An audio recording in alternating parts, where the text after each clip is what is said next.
Harness Central today comes to you from the John Hayes Aquatic Center in Beamsville, Ontario. We're here with Tom Rankin and Shane Weber to have a bit of a chat. But first, a word from our sponsor. We started to use Best bandages about 2 months ago to our two fillies, Random Destiny and Christiana Hanover, because they have a little bit muscle soreness in their pack. We were happy to blanket, so we just started to use boots if we can deal with some other problems with them. They have now won cold final and curry and knife stakes, and we are very happy with the results. My experience about Best bandages is very good.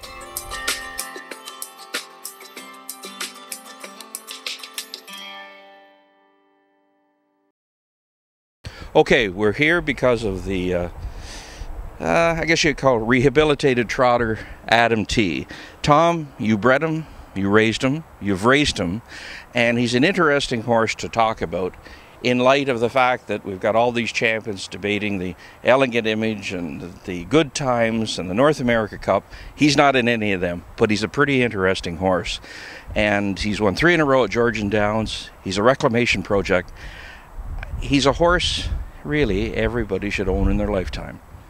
Well, he is. You know, the greatest horse I've ever owned was Liberty Balance, but I must admit that I think Adam T gives me more thrills than perhaps Liberty Balance, and Liberty Balance won the Breeders' Crown. Well, first of all, we own the mother, we bred the mother, and that's huge when you have, you know, it's homebred. Liberty Balance I bought in the sale in Harrisburg, so not taking anything away from him, but it's really something when you go and you're standing in the winning circle and you know you've bred the horse. Yes. Well, he's won $500,000, but he's done it the hard way, and he's went through a lot of injuries, and he still keeps coming back for more.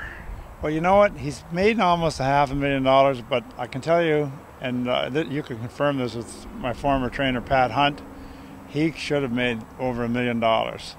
When he was 3 years old, Pat Hunt was dead against vaccinations, and I says, Pat, why don't we vaccinate the horses this year? And I said, why don't we give them a Calvenza? I hear a lot of the horsemen say Calvenza is very good. So I had 3 very good horses, Check and Balance, World Class Image, and him. They all qualified too. They all raced at 2. At 3 years old, our vet, who is more of our broodmare vet, gave them the Calvenza, but he also gave them at the same time 3 other vaccines for herpes, encephalitis, and I think it was tetanus. And for some reason there was an awful reaction. All 3 horses got sick. It went to their lungs. He had the equivalent of the heaves when he was 3 years old. Here's the 3-year-old year when he should have made money. He made $35,000 as a 3-year-old because it went to their lungs. We had to put him on puffers, prednisone. I think he reacted with the prednisone. We had to take him out of there. So he's been a hard luck horse, and I blame not Pat Hunt, I blame myself. Because Pat said, I don't trust vaccinations. And I blame myself.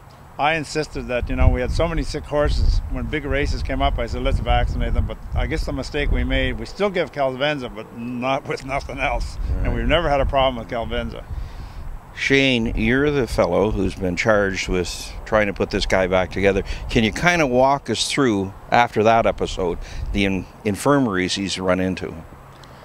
Yeah, he's just had some soundness issues with leg injuries and suspensory problems. Suspensory problems. He did have a chip in the hock in the elimination of the Glory's Comet, and we had to take that out after the final, and he had a downtime period there. Brought him back, had a couple starts, got the suspensory up front, and give him some more time off. Brought him back, and his last suspensory went. So we've decided to bring him here and swim him and keep him off the track.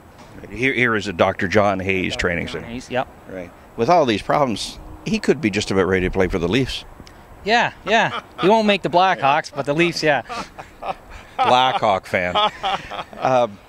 The swimming, just walk us through what your routine is on that with him.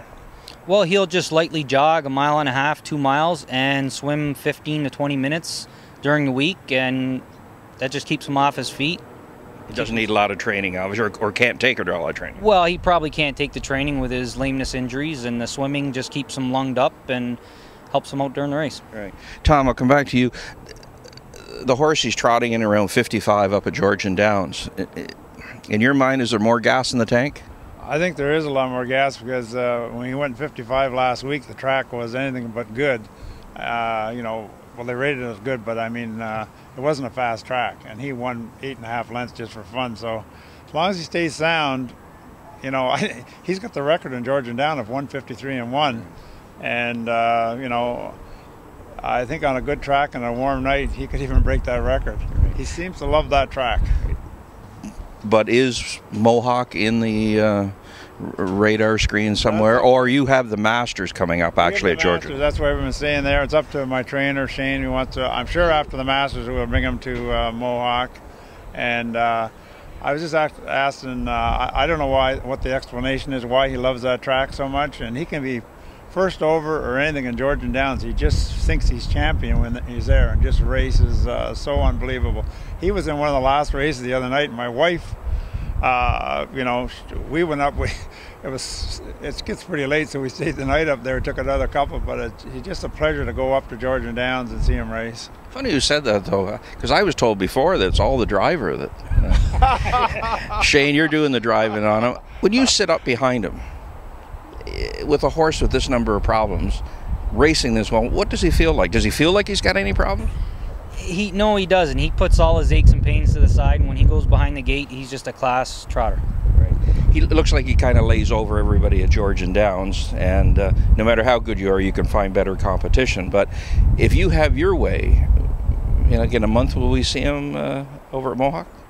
I would say so. Yeah, he's going to have to go against Sandpale one day and chase him, and hopefully he's okay for there and try from there. Right. Well, it's a great story that you brought this horse back, and obviously you're having a lot of fun. There may not be any, you know, $1,000,000 races in his horizon, but he should be commended for hanging in there, and he's done a good job. So, congratulations.